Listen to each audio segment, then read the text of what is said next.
दिल मुंहिंजी पुराणी आहे जुगी महिलात हुजे त वणे तोखे हिन बर्बादी जी बस्ती में का बात हुजे त वणे तोखे।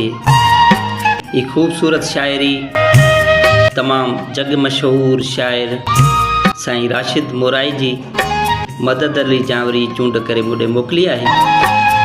शायरी तव्हांजे अॻियां पेश कयूं, उन खां अॻु में असांजे चैनल के सब्सक्राइब कंदा हलो त जीअं बहितर खां बहितर शायरी तव्हांजे अॻियां असां पेश कंदा रहूं।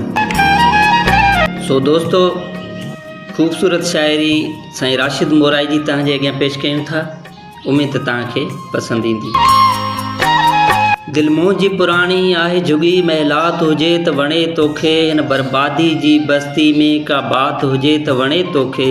दिल मुंहिंजी पुराणी आहे जुगी महिलात हुजे त वणे तोखे।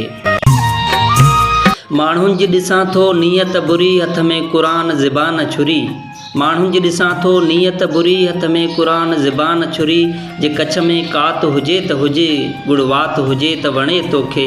दिल मुंहिंजी पुराणी आहे जुगी महिलात हुजे त वणे तोखे।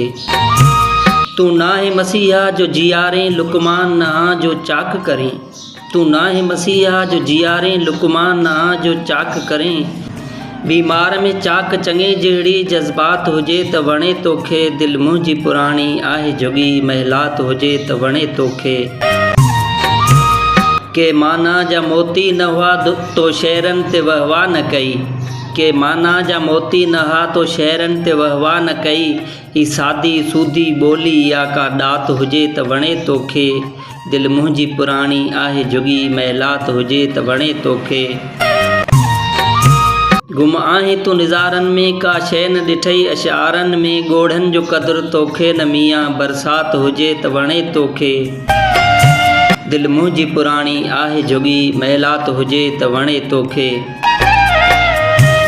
को तीरनि जो न असरु थींदो मां पाहण बणिजी वियो आहियां। का मात हुजे त वणे तोखे।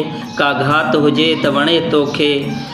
दिल मुंहिंजी पुराणी आहे जुगी महिलात हुजे त वणे तोखे। हित पिटको ख़ाली पेट संदो। हित पिटको ख़ाली पेट संदो। हित रोदन राशद गुरबत जो। ही माता मुंहिंजी मजलिस आ बारात हुजे त वणे तोखे। दिल मुंहिंजी पुराणी आहे जुगी महिलात हुजे त वणे तोखे। हिन बर्बादी जी बस्ती में का बात हुजे त वणे तोखे।